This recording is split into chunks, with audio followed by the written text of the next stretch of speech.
So hi, thanks for watching. This is the second part of my 3 series of videos looking at the ADI Part 3 marking sheet or the standards check marking sheet, looking at the 17 competencies. So if you haven't seen my previous video which looks at lesson planning and deals with the first 4 competencies, please check that out.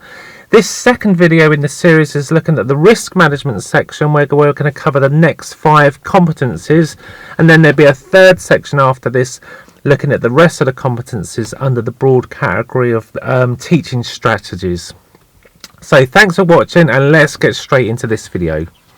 So before we get into looking at risk management, I just want to share with you where I get some of my information from so that you can go and look up this information from yourself. So hopefully you've already got a trainer, preferably an audit trainer, helping you with your studies. The books I use, and these are the listed as essential reading material by the DVSA for these exams, for your Part 3 or your standards check. So this book by John Miller, Practical Teaching Skills for Driving Instructors. If you read chapter 8, it deals with standards check, and it will go through what I'm going to be doing in this video, looking at each competency and giving you good sort of practical examples of what would be a good trait where you can show elements of that competency, and also things to avoid. So that's really good, that book. Also, very similar book, some of you may have this by Dieter, Driving Instructor Teacher Aids. This again is looking at the Part 3 standards check, very similar to the Practical Teaching Skills, giving you hints and tips of how to deliver on each competency. So I put the descriptions where you can get these materials in the description of the video. And so so now I'm just going to get started, and let's sort of think about risk management, and before we get into the competencies, and just really talk about what is the risk management part of the exam. So basically it's really vital that you, as a trainer, that you're ensuring that everyone in the learning environment, the classroom, i.e. the car, knows where responsibility for risk will lay. Who's doing what in this particular exercise, for example. So everyone wants to know who's doing what, so what the learner's doing, what you're going to be taking responsibility for as the trainer. So there's very clear expectation of what's going to happen next, so we can keep everything safe, because above all, risk management is about keeping everybody safe. Another really good sort of way to think of this risk management is you need to be proactive about risk. So if you know your pupil has a known problem, let's say they approach, roundabouts too quickly, and you know that's a known problem, then in terms of managing that risk, before you go and tackle the roundabouts, talk to them about the problem, about their speed, get them to think about what they could do to make the situation safer, to help them, then agree a plan, have a briefing, a chat about who's going to be doing what, agree levels of instruction, and then go in and do the roundabout, but be proactive about it. Don't let them go in and keep quiet and allow them to repeat the same mistakes over and over again. Go in with a proactive approach and help them prevent, so that they do the roundabout successfully and get that feeling of they get that encouragement, that boost of confidence, think, oh yes, that's it, I can do that. So now going forwards, they're going to be much better at tackling those roundabouts, building their confidence, and also, number one, they're going to be safe while they're doing it. If we're dealing with that in the opposite way, by being reactive and allowing them to go in, knowing that they go in too fast, they're going to create havoc on the roundabout, upset other road users, cause danger to themselves, yourself, and other road users, and they're not going to have a positive learning experience. So they're going to could get demoralized, and just at the end of that lesson, the worst thing you want to hear from your learner when you ask them what they've learned today is, the worst thing as a trainer you could ever hear is, well, I've learned that I can't do roundabouts, I've learned that I can't drive, I've learned that I can't do a bay park. Because why would they want to pay you for that lesson? They're coming to you to learn and have a positive learning experience. So risk is a big part of that, and how we can sort of share responsibility for risk with our learners. So really, it comes in, the risk management really comes in two aspects. There's you as the trainer being responsible ultimately for risk. I mean, you are the teacher, you are responsible for risk. The pupil doesn't quite know what they're doing yet, is fallible and will make mistakes. So it's understanding the two aspects is you're number one responsible. The other side, the other aspect is to help your learner think about responsibility, get them to self-analyze some of the problems and how they could go forwards and reduce and manage their own risk, because that will have a much more lasting effect when they've passed their tests going through their life as a driver. They'll be able to think, well, what are the pros and cons of doing it in this way?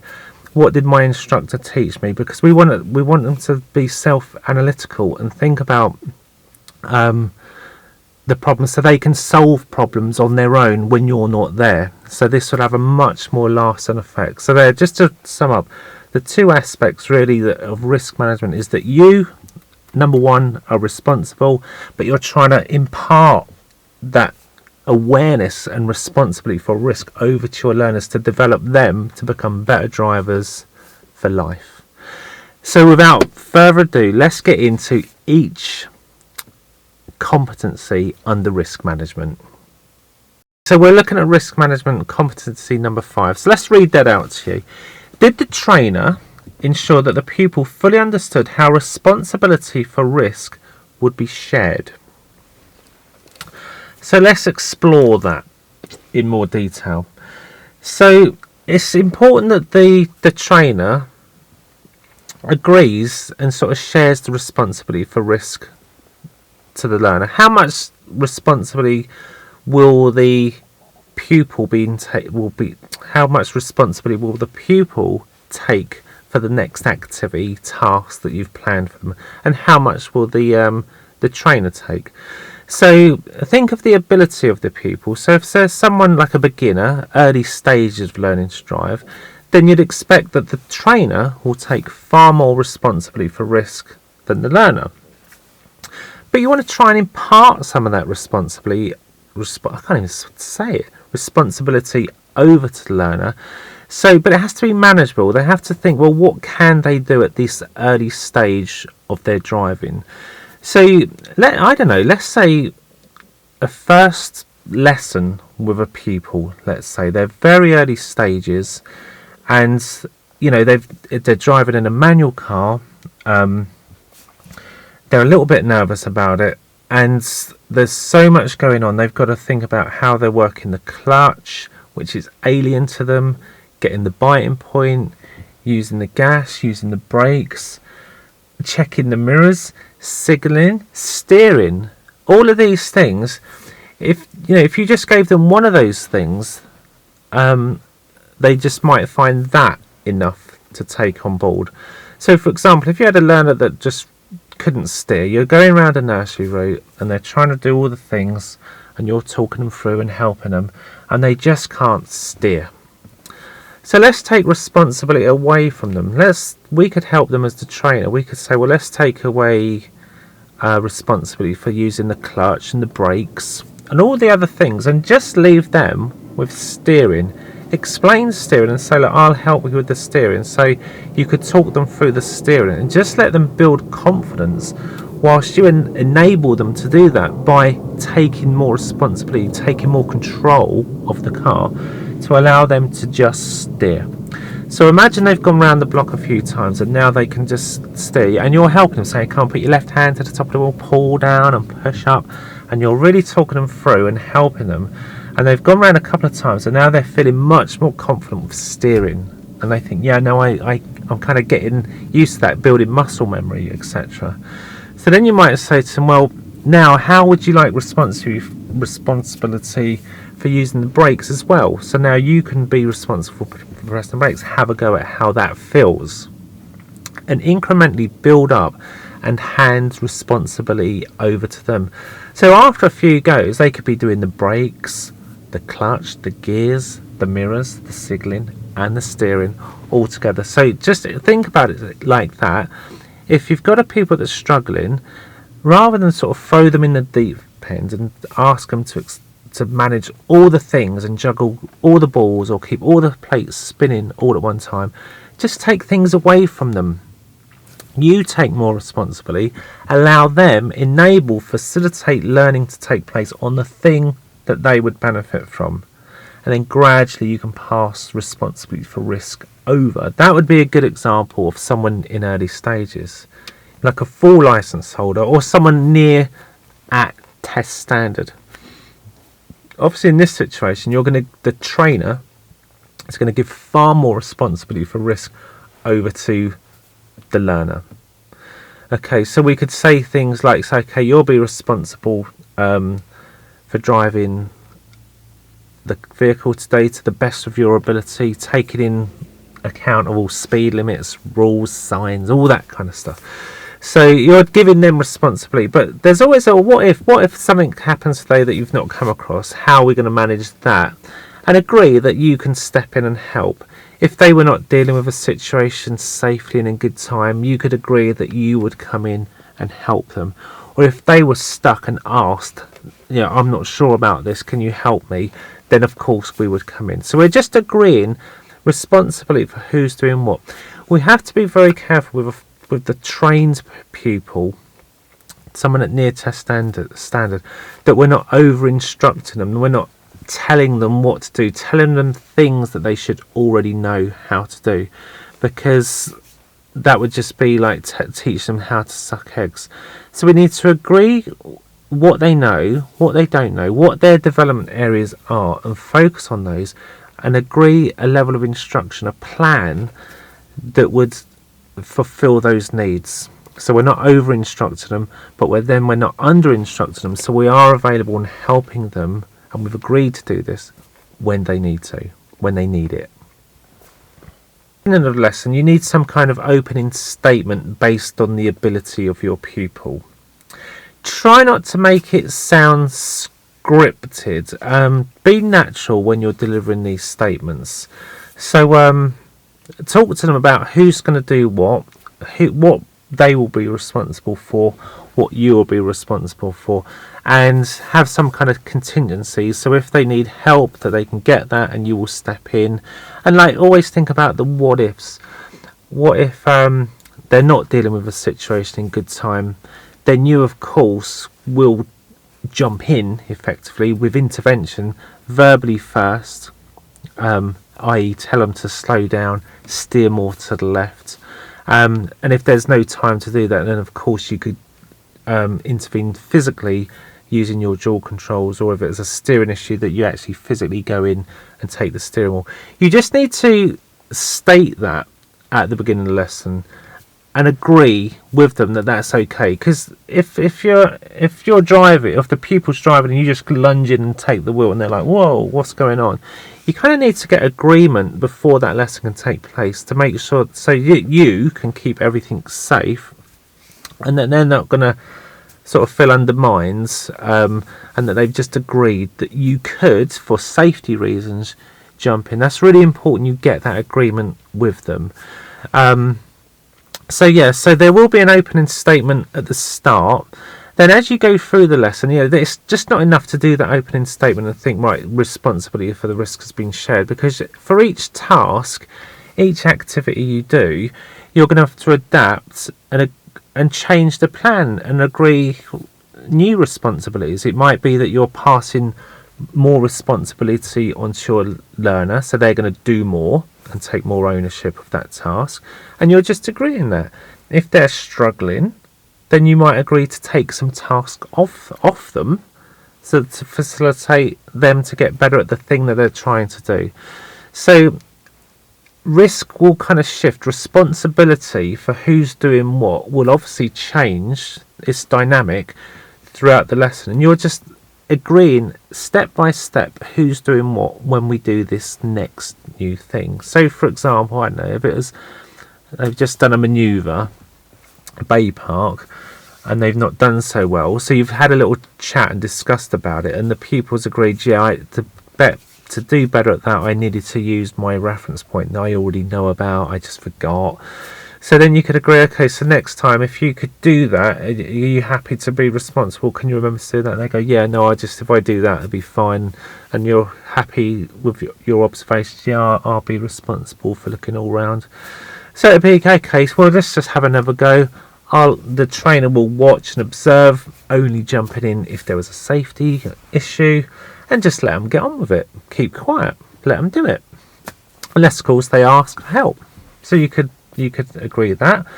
Or if they're at the earlier stages of this manoeuvre and they're struggling, you could say, look, do you know what, let's have another go, and you just follow my instructions on this one. I'll talk you through and we'll get you in there and build like that, so that you would give much more help and take more responsibility on, so that they succeed and have that feel of, oh yeah, I could do that. And then next time impart ownership, responsibility over to them, so they're doing more and you're doing less. That's essentially how I view that competency. And of course, if you've got any experiences or comments that you want to add, just put them in the comments, because everyone else watching this video will be interested, because you might have just done a part 3 and had some feedback from an examiner, what happened to you, or a standards check. So yeah, share, let's hear about it, because every time I've sat in on a part 3, you learn so much. You just learn about different situations, and it's really good. We're never going to be done learning. We're always learning, no matter how long we do this for. So when you do your lessons, go away, reflect, and think, well, did I do a good job on this competency? Write it down. What could you have done better? What would you do differently next time? Because then you're going to develop yourself and get into that good habit of reflecting and just becoming a better driving instructor. Another thing just to remember is, whilst you're doing your lesson with your learner on your test, you've got the examiner there, and what you can't do is assume that responsibility for risk is already known. The examiner doesn't know what's happened on previous lessons and how you've done that. So you can't just assume that the examiner knows that. So you just have to state it for this exercise, like who is doing what, be very clear and very transparent. It wouldn't be enough at the end of that exam to say, well, that's how we did it last time, that's how we agreed it. Well, how would the examiner know that? So you do have to just be clear and state things. And I would even just forget about the examiner being there. I would do that anyway, because just because your learner might need reminding of what's happened. So you just need to be crystal clear who's doing what, why, when. Any questions? Let's get on with it. So let me just read to you where a PDI demonstrates a high level of competency in this area. So, and these are things we've already talked about. So asking the pupil what is meant by risk. Find out what is their perception of risk. If they've just done something a bit dodgy, talk to them and think, what were the risks there? I get the pupil to identify. Ask the pupil what types of issues can create risk. So again, we're getting them to self-analyse and think about that risk. Explaining clearly what is expected of the pupil when the pupil and what the pupil can expect during this lesson or this part of the lesson. Checking the pupil understands what is required from them when there's a change of plan. So if you're changing things, you're either raising the bar or lowering the bar, let them know, agree it, share it. Everyone in the car knows what's happening. Okay, let's look at common mistakes that are made under this competency. Failing to address the issue of risk management, ignoring it. Oh, it didn't happen. Oh, we didn't just hit the curb then, did we? Just carry on with the lesson as normal. That would be a bad thing to do. We need to acknowledge that something just happened and we need to talk about it. Giving incorrect guidance regarding the responsibility of risk management. Failing to explain how or when the dual controls might be used. Not encouraging the pupils' commitment to being safe and responsible. So encourage them. We've talked about this. Not explaining your role when not explaining your role when repeating an exercise or manoeuvre. So you're going to do that manoeuvre again. What level of help are you giving the pupil? Are you just going to sit and watch? If that's been agreed, that's fine. Or are you going to help them with the reference points? So you're going to help them remind them where to look when going backwards. Okay, so let's look at competency 6. So were directions and instructions given to the pupil clear and in good time?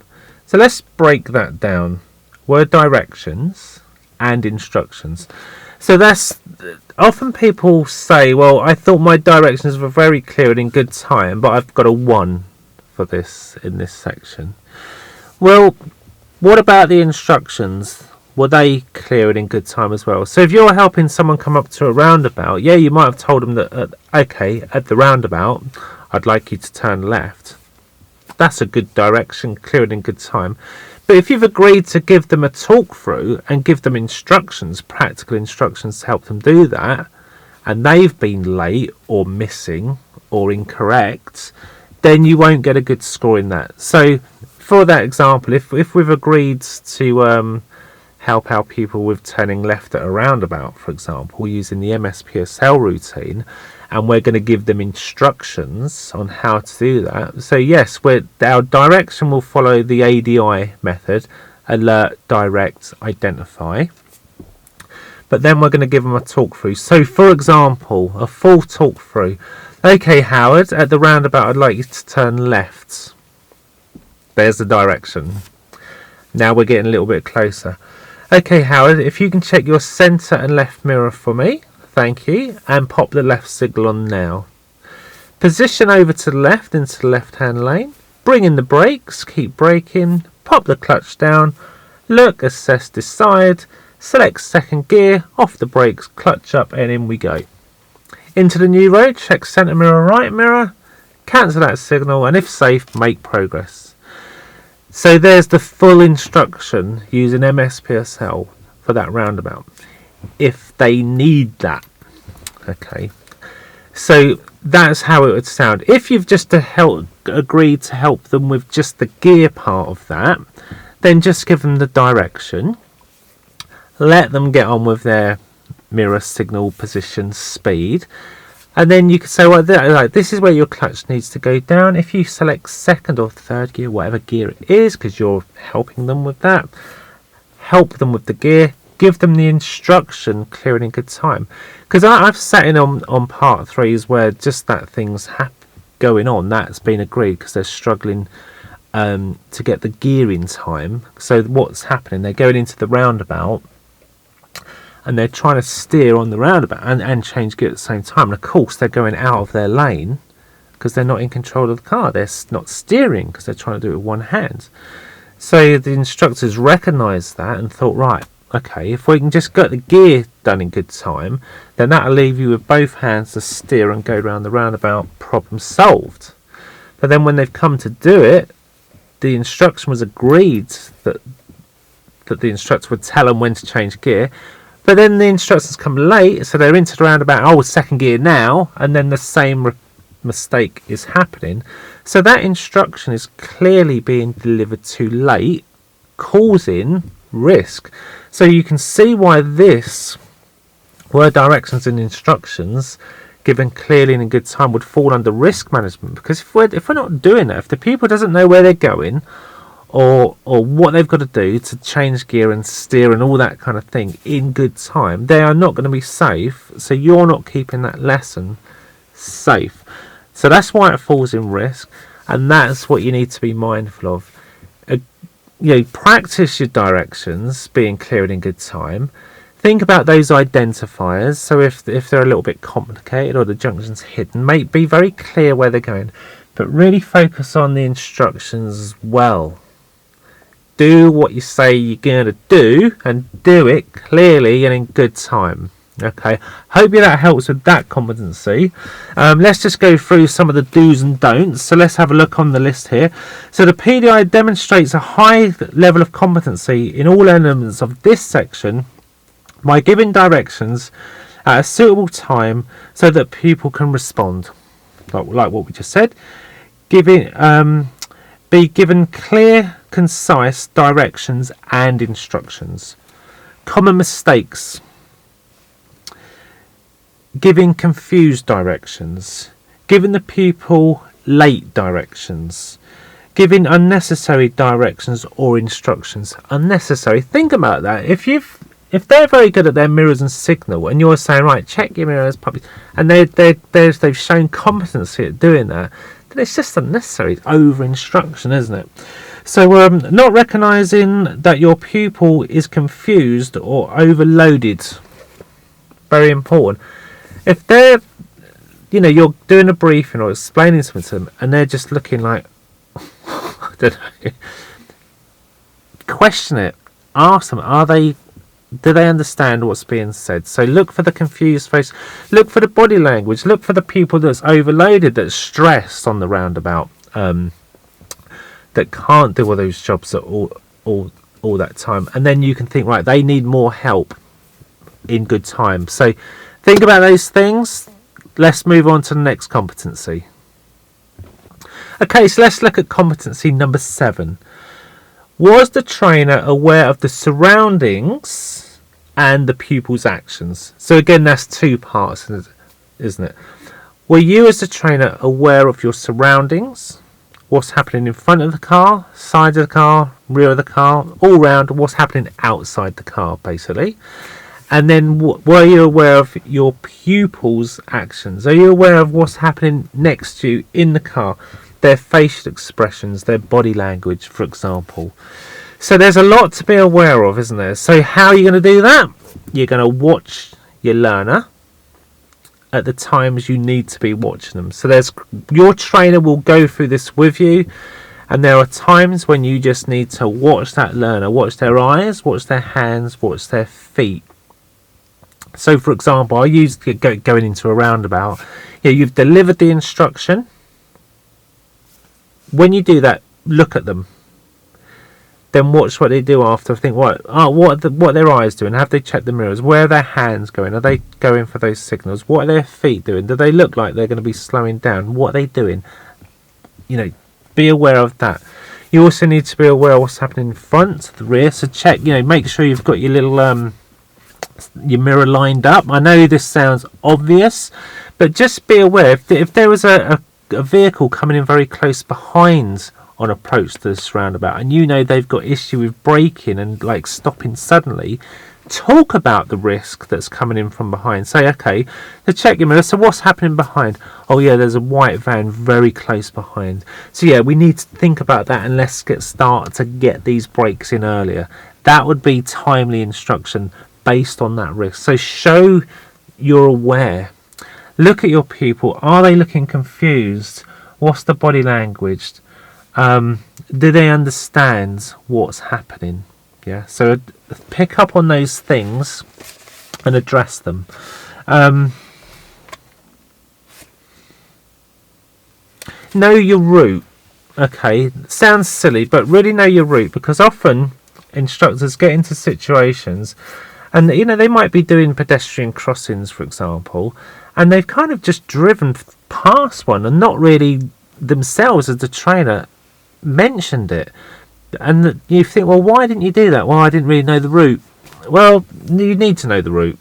If there's a warning sign that's warning you of a pedestrian crossing, or anything to do with the subject that you could bring in using good examples, talk about those warning signs. Think about, really know the route intimately to have good awareness and be proactive, so you can talk about what's coming up round the next corner, or even at least start thinking about it before you get there, and avoid that situation where you've gone past something that was on topic that the pupil really needed to know about, and you've sailed past it just because you didn't really know your route well enough. So do your homework, do your route planning, know the routes well. Let's just look at some of the things listed in this book about this subject. I'm sure it's just going to recap on what I've said. Be aware of the situation around you at all times. Be aware of the actions of your pupil, including body language and any comments they make. Judge whether your pupil's actions are suitable in relation to any situation. Respond quickly and accordingly. So if the thing's not working, if they need your help, respond and adapt quickly. That's that competency. We're going to move on to the next one now. Okay, so let's look at competency number 8. Let me just read it to you. Was any verbal or physical intervention by the trainer timely and appropriate? So let's just be clear. To pass your Part 3 or standards check, you have to make sure that the vehicle, the passenger, you, everyone else, is kept safe at all times. If you fail in this responsibility, i.e. you allow an unsafe situation, you will fail your Part 3 or standards check. You have to keep everyone safe. So you have to be acting and responding in good time to these things. So let's look at it. So you have to really think about the balance of input here. We don't want to over-instruct, we don't want to under-instruct. But if something is developing and the situation is becoming unsafe, then we do have to be proactive and we do have to step in, either verbally or physically, to keep the situation safe. It is not acceptable to allow your pupil, I don't know, I use the speed on approach to a roundabout as that's sort of a bit of a theme, going in there a little bit too quick, going out of their lane. That is not acceptable. So we need to be telling them to slow down. If they're not slowing down, we need to be on the brake and slowing them down. Don't allow them into that situation, because if you do, it could have been prevented, should have been prevented, and you will fail your Part 3 test or your standards check. So you need to keep that balance, and you need to keep primarily you're there for safety. You know, you're in a moving classroom, and your responsibility for risk is ultimately with you to keep the situation safe and step in where need be. So let's just have a look at areas where these are good examples of competency in this area. Taking control of the situation when a pupil is clearly out of their depth. So they're struggling, you need to step in, you need to help them. Intervening in a way that supports the pupil's learning process and safety during the lesson. Knowing when to allow the pupil to deal with situations appropriately. Okay, let's look at some of the common mistakes in this competency. Ignoring a developing hazard. Sounds obvious, doesn't it? So the hazard is developing and you're just ignoring that, allowing your pupil, just leaving your pupil to struggle. Don't avoid that. Do not do that. Taking control of the situation when it is not necessary, so over instruction, jumping in when they're dealing with the situation well. This is like inappropriate. Intervening when it is not necessary, as we just said. Intervening inappropriately and distracting your learner. This is a good one. So yeah, so you could be talking about something retrospectively. I've seen this many times. The instructor might be talking about the mirrors that just happened at the last, going around the last set of parked cars or whatever, and then they're heading into a roundabout in too fast or in the incorrect lane or whatever, and they're still talking about something retrospectively, distracting them from the task in hand. So we have to avoid talking unnecessarily and distracting our pupils. Undermining the pupil's confidence. Again, if we're jumping in, physically jumping the brake, grabbing the steering wheel when we just didn't need to, is clearly inappropriate. If it is inappropriate, will undermine your pupil's confidence, which is bad. Making yourself the person who is in sole control of the lesson. Yeah, this is okay. So to think about that.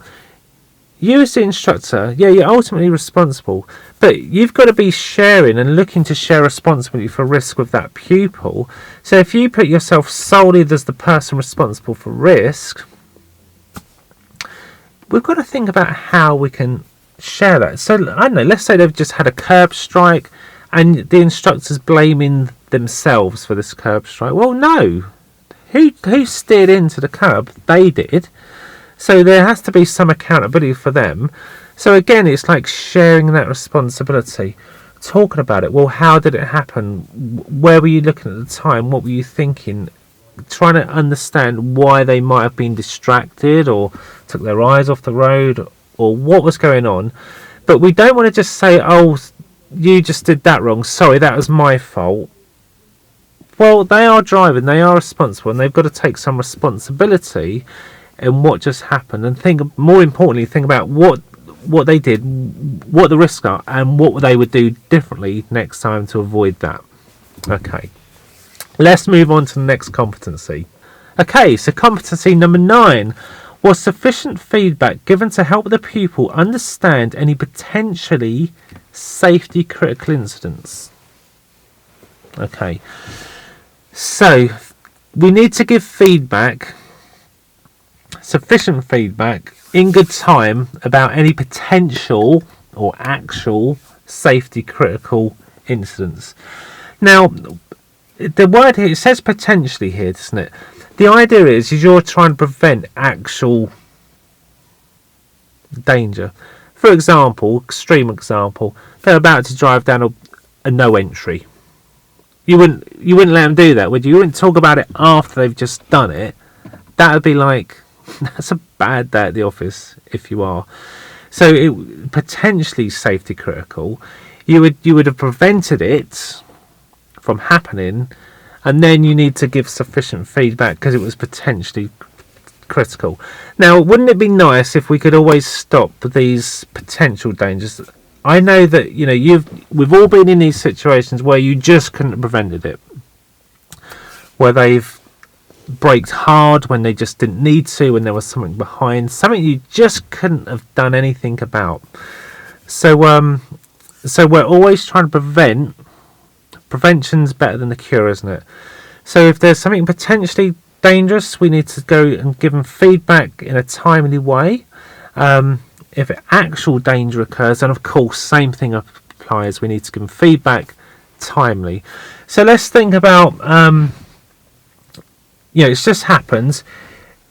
You need to find somewhere safe to talk about the situation, and ideally get that car stopped as soon as you can, as soon as it is safe to do so. Now, I appreciate if that was on a dual carriageway and they've just gone down there at 30 miles an hour trying to join a 70 limit road at 30, then you're going to intervene and say, come on, speed up, and now you're on the road. You could be on there for the next few miles before the next exit, and then you've got to find somewhere to pull up. So in that situation, you carry on with the lesson, be proactive, keep them safe, but then yes, you're going to talk about that when it's safe to do so. So let's think about some of the areas where a high competency, some examples of high competency in this area. So finding a safe place to stop and discuss the incident, as we've just said. Allowing the pupil to discuss any concerns about the incident that's just happened. So get them to self-analyse, get them to think about what happened, and learning. It's a learning opportunity. Get them to take on board what just happened, why it happened, what they could have done differently, the risks of what they just potentially done. Helping the pupil reflect on what just happened, as we just said.